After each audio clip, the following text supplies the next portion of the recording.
right, so Tommy Hayden here with Ognjen Topic. 3-time world champion Muay Thai fighter. All around badass. Beat me up the other week. Me. So how you doing, man? I'm doing good, thanks. Yeah. And you have a stadium championship coming up, from what I understand. Yeah, for the Omnoy Stadium title. Stadium title. What channel's that on? That'll be Channel 3. Channel 3. Awesome. Yeah, it'll be on a Saturday. Show starts around like 12. And I'll probably be the third or the fourth fight. Yeah, because they got to make sure that it airs the correct time, right? Yeah. Yeah. Well, that's awesome. Do you know who you're fighting yet? It should be a fighter named Sidichok. Okay. Yeah. Where's he train at? I'm not sure. Doesn't matter. No, it doesn't matter. Doesn't man. matter. The preparation's always the same. Yeah. Well, dude, so you're here at PK Senchai, and do you always train here when you're in Thailand? Yeah, I started coming here about in 2018. I started coming here, and I was pretty much the first foreigner here. And then, I started helping them promote on social media, and now it's grown into a much bigger gym. But before that, I used to train at Eminent Air Gym. Okay. And that gym was also very high level. But then when the fighters started getting older, they started, kind of like stopping fighting, and then I had to find another gym that housed the most amount of elite level fighters, and then this is that gym. This is that gym. Yeah. Yeah, I mean, coming in here, it just seems like a gym. Like, it's one of those spots where you walk in and you're like, fuck yeah, there's some people training to hurt each other here. Yeah. I love that.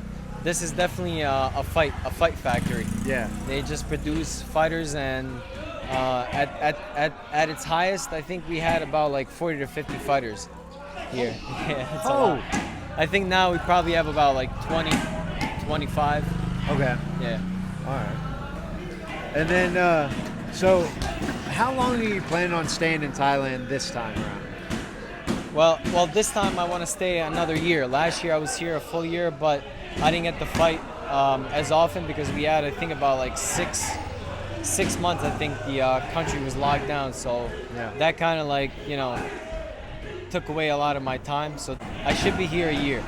And you get this title under your belt.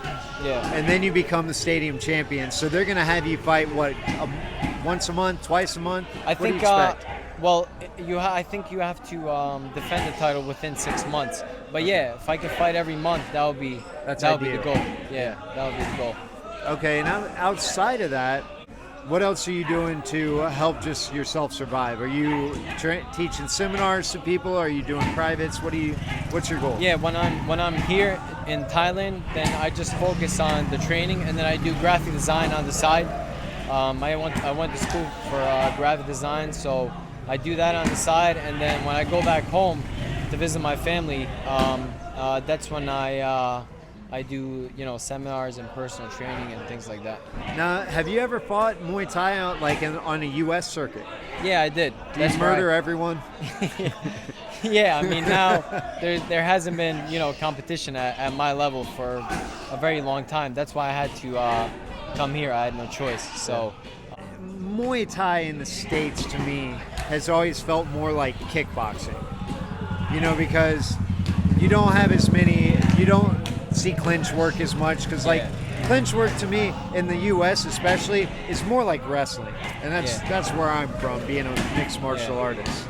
So it changes, and over here you toss me around like I'm a little bitch. I think sorry to cut you off, but as far as the clinch work back home, people mainly use it as like a fear defense mechanism. Yeah. They're afraid to engage from a longer distance, so then they just crash into each other and they stay in the clinch and they try to survive there, and they just throw knees as best as they can, but there's no base, and then they get thrown around. It's very sloppy, and that's what makes the sport not visually appealing. Yeah. Whereas here, when you watch clinch, it's done for a strategical reason. You know. And when they do it, when they do engage in the clinch, there's technique, so it almost makes sense, even to a person who doesn't really understand the sport. Yeah, I mean, Watching clinch here, especially high level matches, high level stadium fights, is just, it's phenomenal. It's a treat, really. Yeah. And yeah, so training with you, seeing the way people train in here, I can feel myself, like I said, getting thrown around, but like, it's so interesting because I feel like a fish out of water when I come in here. Yeah. So like, it's great to be able to come in and mix it up with you guys when I can. Now, you said you do graphic design. You making NFTs, bro? I think I'm gonna have to get into that too. I have to, yeah. So what do you normally do with graphic design? I usually stick to branding, logo design for companies. That's what I enjoy mainly. I don't really do the flyer and things like that anymore. I don't really enjoy that stuff, but I like to build the company, give them that image, the beginning image. That's cool. Yeah. Follow you on Instagram.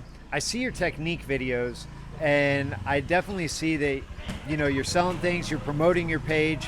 How's that going for you? How's the online sales going for you?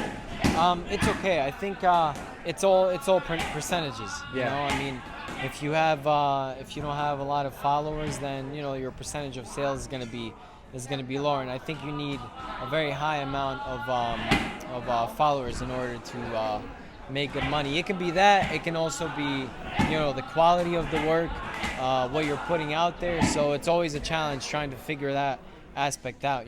What's going to make the most amount of sales, but as I go along, I figured out. So I mean, it's going okay, but obviously it can be a lot better. It can always be better. Yeah. And so what is your biggest pain point in creating your content that you're selling online? My biggest what? Pain point. Like, what's the most annoying part of creating the videos that you sell online? Oh, okay. I mean, just time. Just time? Time is just so valuable to me, and I try my best not to waste any time doing things. Yep. So that's pretty much basically it for me. So it doesn't matter if I'm like teaching something on the bag or doing something with a partner. It's just cutting out that time and dedicating it to that aspect. So what I'm hearing is there's a way to solve this problem, which is get somebody else to manage that aspect. Yep. The cutting, the selling, things like that. And that would definitely help out, because I feel like at times I do need a manager to manage some of my. You're the creator. You just need somebody to manage the sales aspect. Exactly, right. Okay. Yep. All right. Well, hopefully I can help you with that one day. That's what I'm trying to develop for you, man. Hoping so. Yep. But yeah, dude, like, I love coming here. I love that I met you, because I've been following this guy on Instagram for like a half a year, maybe a year.